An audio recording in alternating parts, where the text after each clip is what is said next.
මීගමුව බන්ධනාගාරය තුළ සිදුවී ඇති ඛේදනීය තත්ත්වය මිනිස් ඝාතන බන්ධනාගාර පරිපාලනයේ බිඳ වැටීමක් අකාර්යක්ෂමතාවයක් විශේෂයෙන්ම අපිට මතකයි අනුර කුමාර දිසානායක වකට විපක්ෂීය මන්ත්‍රීවරයෙක් හැටියට තාමත් පැහැදිලිව ප්‍රකාශ කරනවා බන්ධනාගාරයක් තුළ ජීවිත හානි සිදු වුණොත් ඒකට රජය වග කියන්නට ඕනේ කියන කාරණා. ඉතින් මේ අවස්ථාවේ පිට අහන්න තිබෙන්නේ දැනට ජීවිත ගණනාවක් අහිමි වෙලා තිබෙනවා. පැහැදිලිවම වර්තමාන රජය මේ තත්ත්වයට වග කියන්නට ඕන. විශේෂයෙන්ම බලයට ආවේ සිස්ටම් එක චේන්ජ් කරනවායි කියලා. දැන් අත්ත වශයෙන්ම පවතින සිස්ටම් එක ෆේල් අසාර්ථකයි කියන එක වෙලා තිබෙනවා. මේ මීගමුව බන්ධනාගාරය කේන්ද්‍රගතව මේ නිර්මාණය වී තිබෙන බරපතල තත්ත්වය.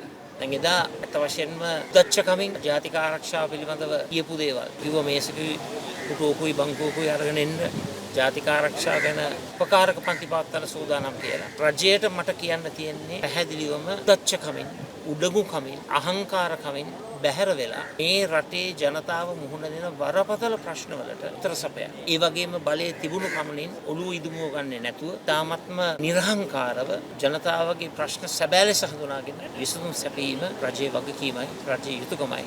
කොටම ඉස්සෙල්ලා නිහතමානී වෙන්න.